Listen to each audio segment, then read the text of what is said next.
श्री कृष्ण गोविंदे हरि मुरारी, हे नाथे नारायण वासुदेवा। हरे कृष्णा। आप सभी का दिन शुभ और मंगलमय हो। मार्गशीर्ष मास का पवित्र महीना चल रहा है। आज हम श्रवण करेंगे श्रीमद् भागवत गीता के 18वें अध्याय की कथा। प्रेम से बोलिए कृष्ण भगवान की जय हो। यह अध्याय गीता का सार भी है। भागवत गीता के 11वें अध्याय में जब श्री कृष्ण ने अर्जुन को अपने विराट स्वरूप का दर्शन कराया तो वह उनके प्रति नतमस्तक हो गया। वह पहचान गया था कि ऐसा रूप तो भगवान का ही हो सकता है। तब अर्जुन को इस बात का दुख हुआ कि वह अब तक साक्षात भगवान को अपना सखा अथवा प्रिय मित्र ही समझता रहा, जबकि वह तो पूरी सृष्टि के रचयिता हैं। अतः अर्जुन अपने सभी संशयों का समाधान कर लेना चाहता है। अपने इसी उद्देश्य की पूर्ति के लिए अर्जुन ने इस 18वें अध्याय में भगवान श्री कृष्ण से पूछा, हे भगवंत, आपने संन्यास और त्याग के विषय में अनेक बार मुझसे कहा है, परंतु इसकी वास्तविकता क्या है? मैं इसके तत्व को पृथक पृथक जानना चाहता हूँ। भगवान श्री कृष्ण ने अर्जुन के इस संशय का निवारण करते हुए कहा, हे अर्जुन, संसार की हर प्रिय अप्रिय वस्तु, हर कामना तथा मोह माया आदि का त्याग करके मेरे शरण में आना ही संन्यास है। मेरी शरण में आकर केवल मेरी भक्ति को अपनी कामना मानकर और मुझ में रम जाने को त्याग और संन्यास कहते हैं।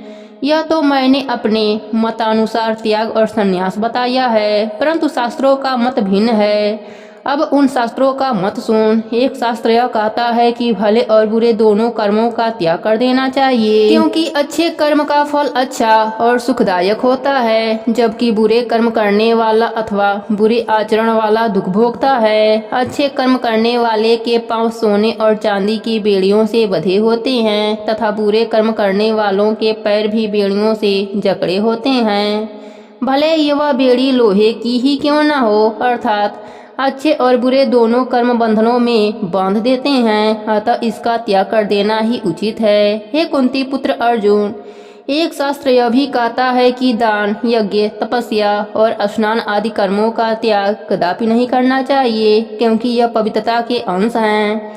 इन कर्मों को करने से शरीर पवित्र होता है। हे धनंजय, अब मैं तुझे अपने मत का त्याग बताता हूँ। त्याग 3 प्रकार के होते हैं। सर्वप्रथम दान, यज्ञ, तपस्या और स्नान आदि प्राणी को पवित्रता प्रदान करते हैं। विवेकशील और बुद्धिमान प्राणी इन्हें नहीं त्यागते, क्योंकि उनके लिए यह भले कर्म है। किसी के प्रति भलाई अथवा भला कर्म करके वह उसका फल नहीं चाहते, अतः मेरे मत के अनुसार यह बात भली है। भले कर्म करके उनका फल न चाहने वाले प्राणी सर्वश्रेष्ठ हैं। हे अर्जुन, आलस्य अज्ञानी के ज्ञान का भाव है। जो प्राणी सत्कर्म का महत्व न समझकर उसे त्याग दे और जो प्राणी किसी अन्य प्राणी से मोहित होकर सत्कर्मों का बहिष्कार करे, वह राशि त्याग कहलाता है। जो प्राणी शारीरिक दुख से भयभीत होकर कर्म का त्याग करे, अर्थात जो मन में यह धारणा बनाकर न नहाए कि पानी ठंडा है और स्नान करने से ठंड लगेगी, ऐसा त्याग तामसी होता है, जिसका प्राणी को कोई फल प्राप्त नहीं होता।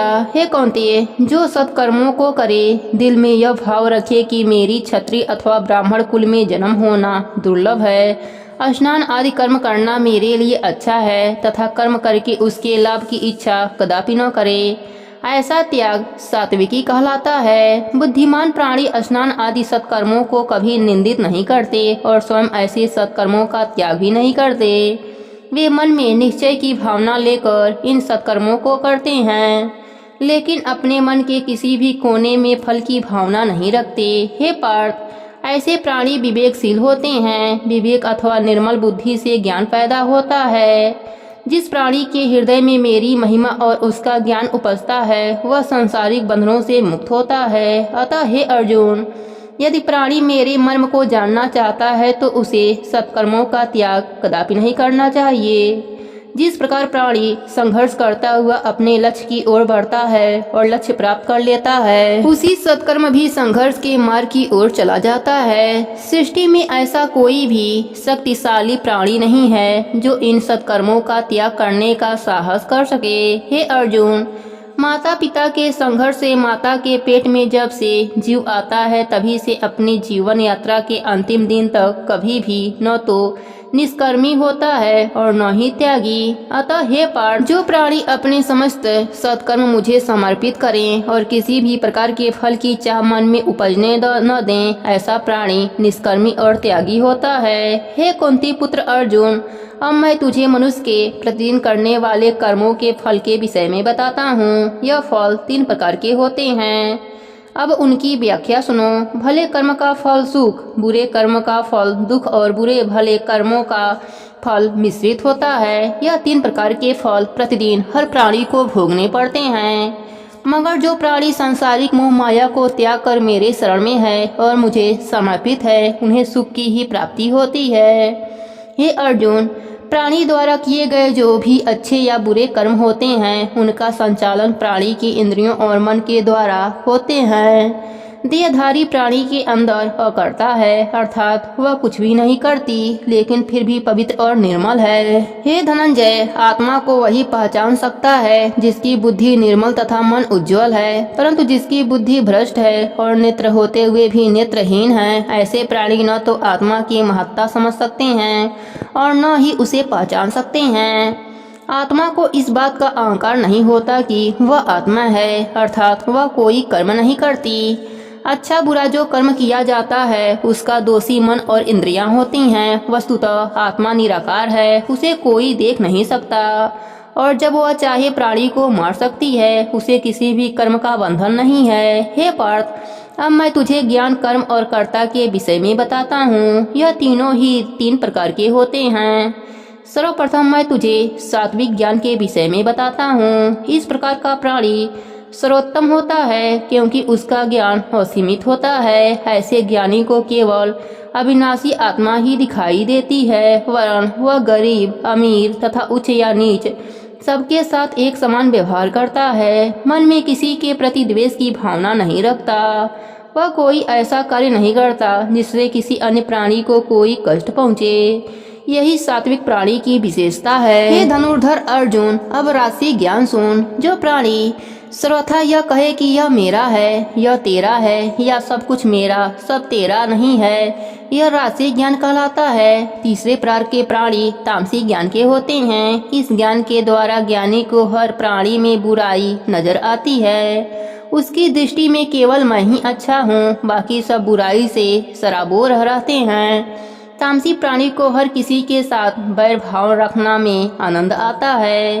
हे धनंजय, कर्म भी 3 प्रकार के होते हैं। सबसे पहले मैं तुझे सात्विक कर्म के विषय में बताता हूँ। जो प्राणी अपने मन में यह धारणा बना ले कि यह कर्म मेरे योग्य है, शुभ अथवा दूसरों को इस कर्म से लाभ होगा, वह मन में फल प्राप्ति की कोई आशा या इच्छा न रखे, यह सात्विक कर्म कहलाता है। हे कौन्तेय, अब मैं तुझे राशि कर्म के विषय में बताता हूँ। जो प्राणी कर्म के साथ साथ मन में फल की इच्छा और अहंकार की भावना रख कर यह कहता फिरे कि यह कर्म मैंने किया है तथा उस कर्म को करने में कई प्रकार के कष्ट उठाने पड़े, ऐसे कर्म राशि कर्म कहलाते हैं।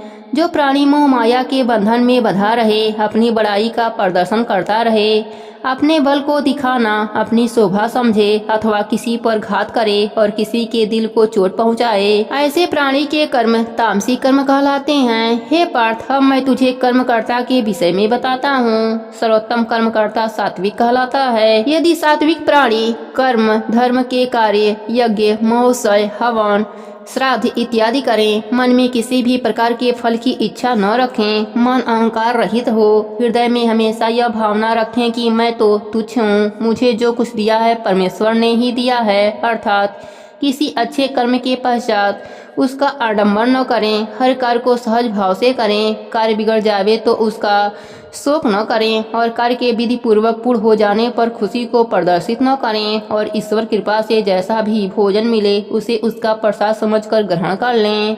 ऐसे ही कर्म के कर्ता को सात्विक प्राणी कहते हैं, जो तन मन से अपवित्र रहे, धार्मिक कर्म आदि करते समय हर्ष या शोक से ग्रस्त हो, मन में स्वयं द्वारा किए गए कार्य की फल की इच्छा रखे तथा मन में इस भावना का धारणा रखे कि लोग मुझे धन्य कहेंगे, लेकिन किसी धार्मिक कार्य अथवा अन्य कारणवश धर्म के व्यय होने से दुखी हो। ऐसे कर्ता को राशि कर्ता कहते हैं। जो प्राणी शास्त्र की विधि नहीं जानता, अर्थात जिसे इस बात का ज्ञान नहीं है कि कौन सी धार्मिक विधि किस प्रकार संपूर्ण की जाए, किसी सज्जन अथवा महापुरुष के समझ झुकने में अपना अपमान समझे, मूर्खता पूर्व वार्तालाप करे तथा किसी के साथ प्यार अथवा मैत्रीपूर्ण संबंध न रखे, ऐसे प्राणी तामसिक कर्ता कहलाते हैं। हे पांडुपुत्र अर्जुन, अब मैं तुझे 3 प्रकार की भक्ति और दृढ़ता के विषय में बताता हूँ। जिस प्राणी की बुद्धि प्रखर होगी वह अपने गृहस्थ जीवन को खुशहाल बना लेगा। जो प्राणी अच्छे कर्म को अच्छा समझे और बुरे कर्म को बुरा जाने, उसे यह ज्ञान कि किस कार्य से मुक्ति प्राप्त होगी और किस कार्य के द्वारा वह बंधनों में बंधता चला जाएगा। जो अपना बुद्धि और विवेक से इस तत्व को जान जाएगा अथवा ज्ञाता होगा, वही ज्ञानी और सात्विक बुद्धि वाला होगा। जो प्राणी अपनी बुद्धि के द्वारा धर्म को अधर्म और बुरे कार्य को भला समझे, ऐसे प्राणी राशि बुद्धि वाले होते हैं। हे पृथा पुत्र, तामसी बुद्धि वाला व्यक्ति सूक्ष्म विचारणा शक्ति के कारण अधर्म को धर्म के रूप में धारण करने वाला, अर्थपूर्ण को अनर्थपूर्ण मानने वाला, अन्य प्राणियों से मन में द्वेष की भावना रखने वाला, जीवों को पीड़ित करने वाला तथा विषादपूर्ण स्थितियों से घिरा रहने वाला होता है। हे धनंजय, दृढ़ता भी 3 प्रकार की होती है, सात्विक, राजसिक और तामसी। जिसका मन निश्चल हो, प्राणी के वशीभूत हो, इंद्रियां बस में हो तथा मन हर प्रकार प्रभु के चरणों में तल्लीन रहे, वही सात्विक दृढ़ वाला होता है। जिस प्राणी का मन अपने धर्म में हर प्रकार से दृढ़ रहे, जिस कार्य को करने का मन बना लें उसे दृढ़ता से पूर्ण करें। यदि धन कमाने का दृढ़ निश्चय कर लिया जाए तो खूब धन संचय करें तथा किसी कार्य में दृढ़ता अपनाकर और उस पर खरा उतरें। ऐसा प्राणी राशि दृढ़ता वाला होता है, जो हर समय निद्रा मग्न होते हैं। निद्रा ही जिसका भूत भविष्य और वर्तमान है, जो हर समय चिंता मग्न रहते हैं तथा हर प्राणी के साथ कलह करते हैं। ऐसे प्राणियों को तामसी दृढ़ता वाला जानो। हे भगत वंश, जब प्राणी सांसारिक वस्तुओं के प्रति आसक्ति का त्याग करके मन प्राण व इंद्रियों के द्वारा भगवत चिंतन करता है, उस समय उसकी आस्था सात्विक कहलाती है। जब प्राणी की आस्था धर्म, अर्थ तथा काम में होती है, तब वह आस्था राशि कहलाती है। जब प्राणी की आस्था का झुकाव दृष्टि प्रवृत्तियों की ओर होता है, तब वह भ्रष्ट और तामसी आस्था कहलाती है। इस आस्था और अवस्था में प्राणी भयग्रस्त, चिंतित और विक्षिप्तों जैसा कष्ट भोगने वाला हो जाता है। हे अर्जुन, सुख के भी 3 रूप होते हैं, सात्विक सुख, राशि सुख और तामसी सुख। ऐसा सुख जिसमें प्राणी भगवत भजन, भगवत दर्शन तथा पूजा अर्चना नियम अनुसार करता है और जिसके प्रभाव से उसके अनिष्टों का नाश होता है, उसे सात्विक सुख कहते हैं। ऐसा सुख पाने के लिए प्राणी को प्रारंभिक अवस्था में काफी विचित्र या प्रतीत होता है। उस समय उसका मन पूजा अर्चना एवं आस्था में नहीं लगता। ऐसी अवस्था में उसे यह सब कर्म दुविधा का आभास कराते हैं, लेकिन जब उसे इन कर्मों का अभ्यास हो जाता है और वह भगवत भक्ति में तल्लीन हो जाता है, तब उसे अपार सुख शांति की प्राप्ति होती है। भगवत भक्ति में लीन हो जाने के पश्चात उसे वही भक्ति अमृत के समान प्रतीत होने लगती है। इस सुख को ही सात्विक सुख कहते हैं। प्राणी सांसारिक विषयों का इंद्रियों द्वारा भोग करता है। इन भोग की अवस्था के शुरू में प्राणी को अपार सुख मिलता है। यह सुख उसे स्वर्ग भोगने के समान लगता है, परंतु धीरे धीरे यही सुख उसके लिए नरक के समान प्रतीत हो जाता है। यह सुखदायक साधन वृद्ध अवस्था में दुखदायक हो जाते हैं, अतः इस सुख को राशि सुख कहते हैं। हे अर्जुन, जिस सुख को भोगने के समय आत्मा की अनुरक्ति हो जाए, अर्थात बेसुध निद्रा में आलस्य, अवसाधानी, प्रभु की ओर से विमुखता तथा हर प्राणी को शंकामय दृष्टि से देखना तामसी सुख कहलाता है। हे अर्जुन, अब आगे सुन। स्वर्ग से लेकर पृथ्वी लोक, पाताल लोक और नागलोक आदि सभी लोक माया से उपजे हैं। इसलिए यह तत्व रज तम आदि माया के गुणों से आबद्ध रहते हैं। इन लोकों में रहने वाले प्राणी भी तीनों गुणों से युक्त होते हैं। इसलिए हे भगतवंशी अर्जुन, ब्राह्मण, क्षत्रिय, वैश्य व शूद्र पूर्व जन्मों के कर्म संस्कारों के कारण ही अलग अलग योनियों में जन्म लेते हैं। प्रत्येक वर्ण के गुण उनके संस्कारों के अनुसार होते हैं और उनका स्वभाव भी पूर्व जन्म के अनुसार होता है। अर्थात ब्राह्मण योनि में जन्मा प्राणी उचित कर्मों में ही संलग्न रहता है। इसी प्रकार क्षत्रिय, वैश्य एवं शूद्रों का स्वभाव भी उनकी योनि के अनुसार होता है। हे पार्थ, अब मैं तुझे इन सब के स्वभाव की प्रक्रिया के विषय में बताता हूँ। तब करना, इंद्रियों को बस में रखना, पवित्रता के साथ रहना, भजन करना, हृदय में कोमलता एवं क्षमा भाव रखना और गोविंद में तत्व बुद्धि से परमेश्वर को जानना आदि ब्राह्मण के स्वाभाविक धर्म हैं। क्षत्रिय के स्वाभाविक धर्म के विषय में बताता हूँ। तेजस्वी, सूरवीर, युद्ध में पीठ न दिखाना, बुद्धिमान, दानी और परमेश्वर में श्रद्धा होना क्षत्रियों के स्वाभाविक लक्षण कहे गए हैं। वैश्य के स्वाभाविक लक्षण और व्यापार करना, खेती करना, गौओं का पालन करना तथा लेन देन के व्यापार में छल कपट आदि का व्यवहार न करना। हे पार्थ, शूद्र इन तीनों वर्णों की सेवा करने के लिए पैदा होता है। जो मिल जाए उसी में संतोष करना शूद्र का स्वाभाविक धर्म माना गया है। हे भरतवंशी अर्जुन, सभी वर्णों के प्राणियों को अपने अपने कर्म में प्रवृत्त होने से ही सिद्धि तथा मोक्ष की प्राप्ति होती है। प्राणी के जन्म के उपरांत ही उसमें संस्कार पड़ते हैं। अर्थात यदि कोई ब्राह्मण कुल में जन्म लेता है तो उस प्राणी पर ब्राह्मण कुल के संस्कार किसी न किसी रूप में अवश्य पड़ते हैं, लेकिन उसके पूर्व जन्म के कर्मों के अनुसार ही इस जन्म में योनि मिलती है। यदि पूर्व जन्म के कर्म श्रेष्ठ हैं तो उसे श्रेष्ठ योनि में जन्म मिलता है।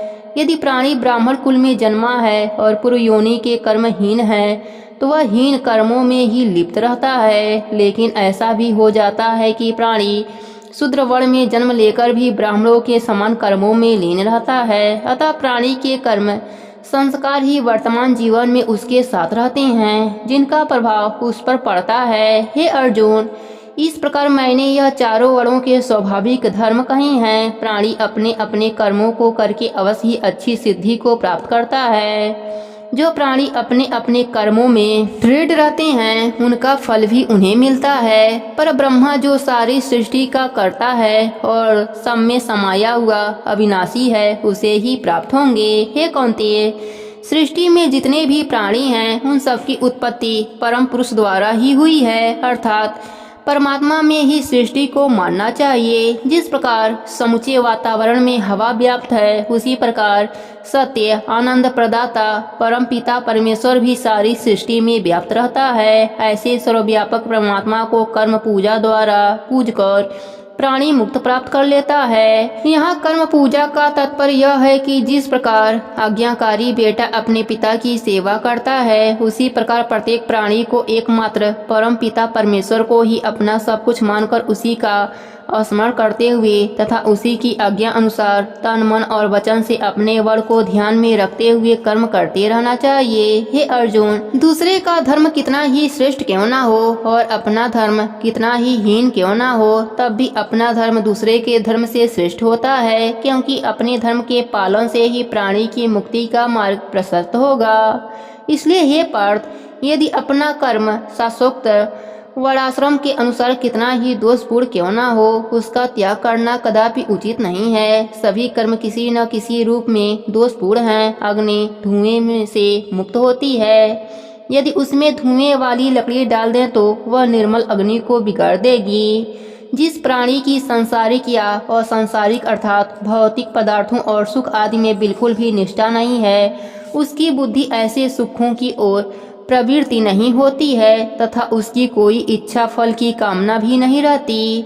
और जिसकी अंतर्यात्मा पवित्र है, ऐसा प्राणी शास्त्र अनुसार योग साधना द्वारा आनंद प्रदाता परम पुरुष तत्व रूप सिद्धि की प्राप्ति करता है, अर्थात उसे नारायण रूप की प्राप्ति होती है। हे पार्थ, जिस प्राणी का मन निर्मल हो गया है, जिसने आनंद स्वरूप पर ब्रह्मा का ज्ञान प्राप्त कर लिया है तथा जो मेरे अंश रूप का चरण बिंदु है, अर्थात पराभक्ति या ज्ञान की पराकाष्ठा है, उसका सार तुम मुझसे समझो। हे अर्जुन, जिस प्राणी की बुद्धि पवित्र है, जिसे एकांतवास प्रिय है, जो अल्पभोगी है, मन वाणी और देह सदैव जिसके बस में है, जो अल्प आहारी है, जो सदैव परम तत्व के स्मरण में रहता है, जिसका मन चलयमान नहीं होता है, जो राग द्वेष को नष्ट करके अहंकार, बल, काम, क्रोध और संग्रह को त्याग कर ममता रहित एवं शांत अंतःकरण हो जाता है, वही सच्चिदानंद घन ब्रह्म में एकांकी होने से न तो किसी वस्तु के लिए शोक करता है और न ही किसी वस्तु की आकांक्षा करके मन में रखता है,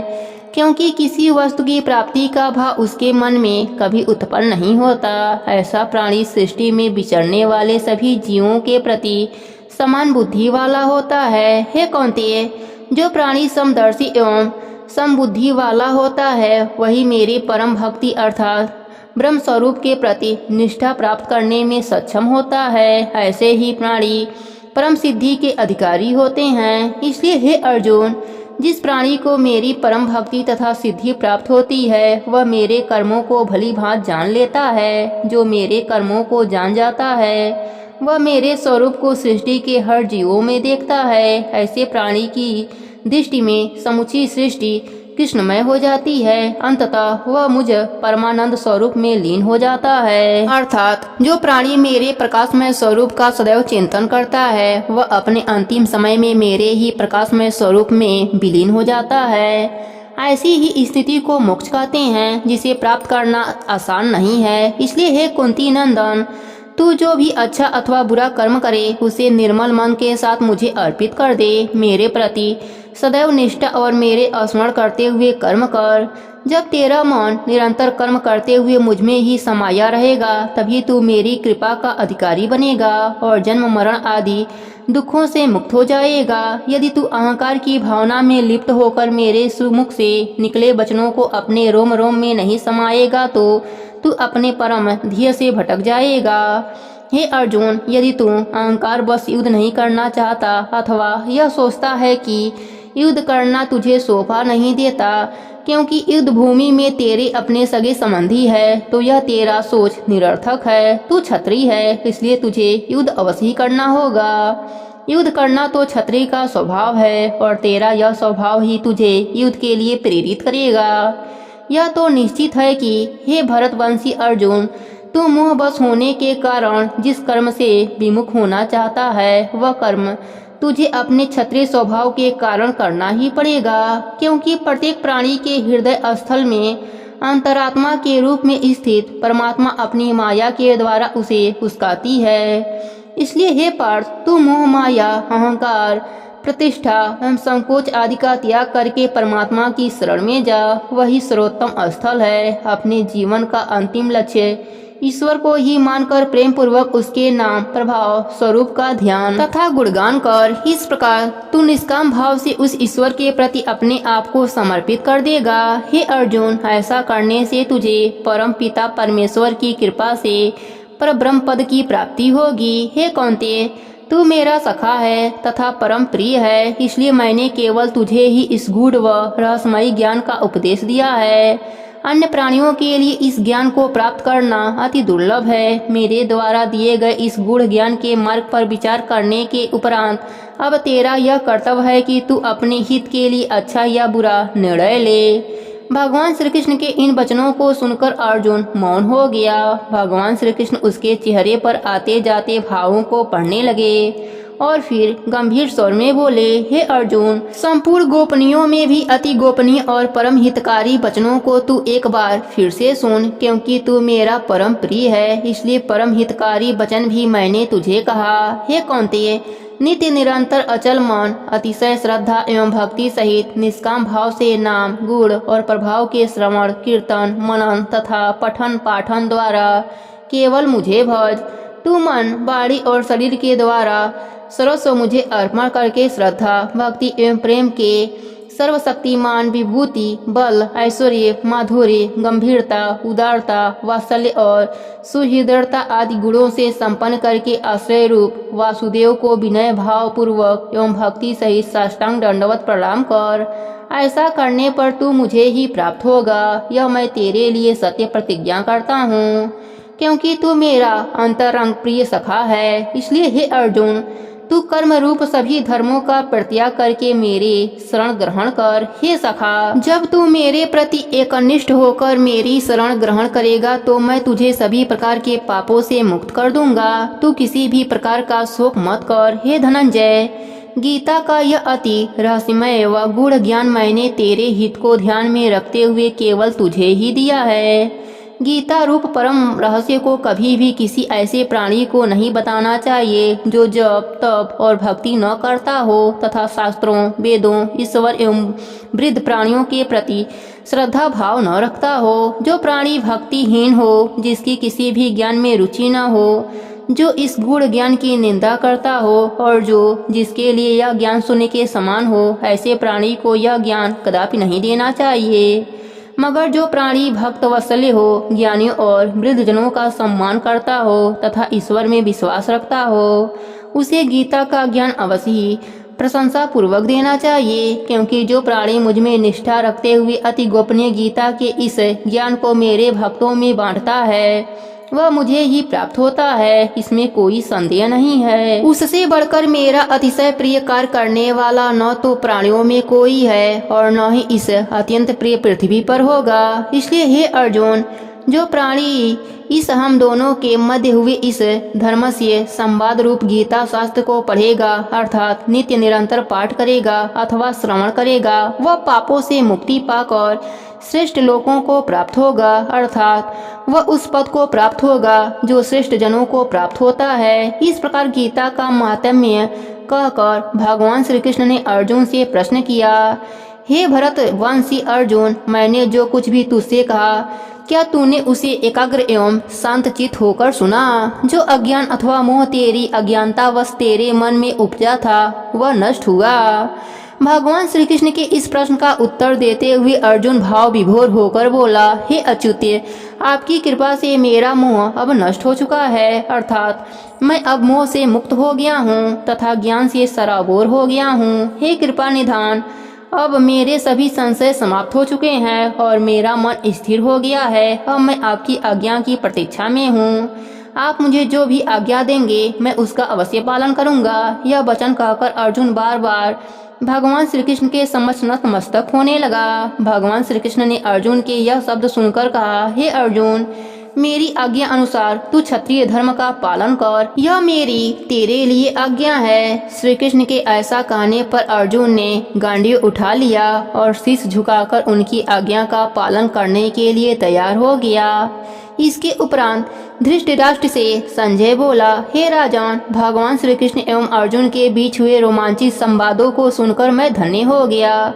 मैं महर्षि वेद व्यास जी का भी कृतज्ञ हूँ, जिनकी असीम कृपा द्वारा मुझे दिव्य दृष्टि की प्राप्ति हुई। इसके बल पर मैं इस गूढ़ एवं महान ज्ञान को साक्षात भगवान श्री कृष्ण के मुखरा बिंद से सुनने में सक्षम हुआ।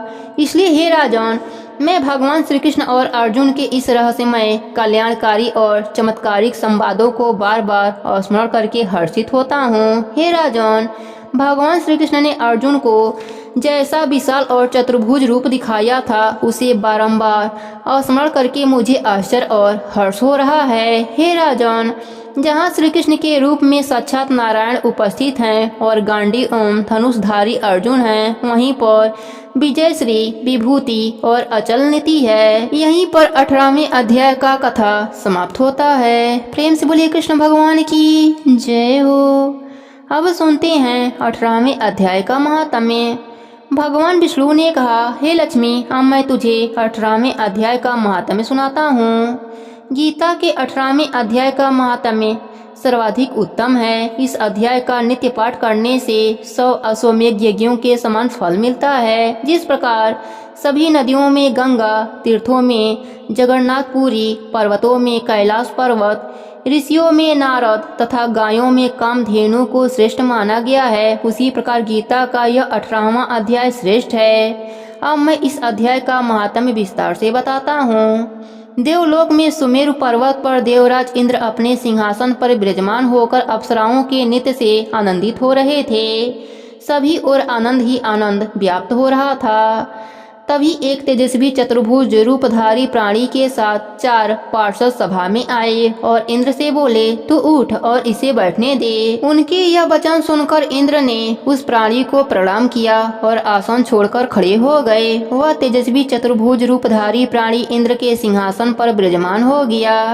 राजा इंद्र काफी विस्मय और आश्चर्यचकित थे। उन्होंने अपने गुरु बृहस्पति से प्रश्न किया, हे गुरुवर, तुम तो अंतर्यामी हो, इसने ऐसा कौन सा पुण्य किया है जो इसे इंद्र आसन पर बैठने का अधिकार प्राप्त हुआ है? बृहस्पति ने कहा, मेरे विचार से इसने कोई पुण्य, व्रत या यज्ञ दान आदि नहीं किया, किसी मंदिर, तालाब या कुएं का निर्माण नहीं करवाया तथा ऐसा कोई कार्य नहीं किया जिससे यह इंद्रासन पर विराजमान होने का अधिकारी बन गया है। शायद भगवान नारायण इसके विषय में जानते हों। यह वचन सुनकर देवराज इंद्र, बृहस्पति आदि अन्य देवगणों के साथ भगवान श्री नारायण के पास पहुँचे। सभी ने उन्हें साष्टांग दंडवत किया। देवराज इंद्र विनम्र स्वर में बोले, हे भगवत वत्सले, आपके 4 पार्षदों ने एक चतुर्भुज तेजस्वी स्वरूप वाले प्राणी को लाकर इंद्रासन पर बैठा दिया है। हम नहीं जानते कि उसने ऐसा कौन सा पुण्य किया है जो उसे इंद्रासन पर बैठने का अधिकार प्राप्त हुआ है। मैंने कई अश्वमेध यज्ञ किया है, तभी इंद्रासन पर बैठने का अधिकार प्राप्त हुआ है, लेकिन उसने तो एक भी यज्ञ नहीं किया, फिर भी इंद्रासन पर बैठने का अधिकारी हो गया है। मुझे बड़ा आश्चर्य हो रहा है। इंद्र की यह वचन सुनकर भगवान नारायण ने कहा, हे देवराज इंद्र, तुम अपने राज सिंहासन पर जाकर बैठ जाओ। अब उस चतुर्भुज रूपधारी के बारे में सुनो। उसने बहुत बड़ा पुण्य किया है। वह नित्य निरंतर स्नान आदि से निवृत्त होकर गीता के 18वें अध्याय का पाठ किया करता है। उसके मन में भोगों के प्रति तृष्णा थी। जब उसने अपना शरीर त्यागा था, तब मेरी ही आज्ञा से मेरे पार्षदों ने उसे तुम्हारे सिंहासन पर बैठा दिया था, ताकि वह कुछ समय तक इंद्रलोक को भोग सके। जब उसका मनोरथ पूर्ण हो जाए तो उसे मोक्ष प्रदान कर दो। तुम जाकर भोगों की सामग्री इकट्ठा करो और इंद्रलोक का सुख भोगो। कुछ समय तक इंद्रलोक का सुख भोग कर भगवान की कृपा के प्रभाववश वह वैकुंठ लोक को प्रस्थान कर जाएगा। भगवान विष्णु ने कहा, हे देवी, यह गीता के 18वें अध्याय का महात्म्य था जो अभी तुमने श्रवण किया। प्रेम से बोली विष्णु भगवान की जय हो, लक्ष्मी माता की जय हो।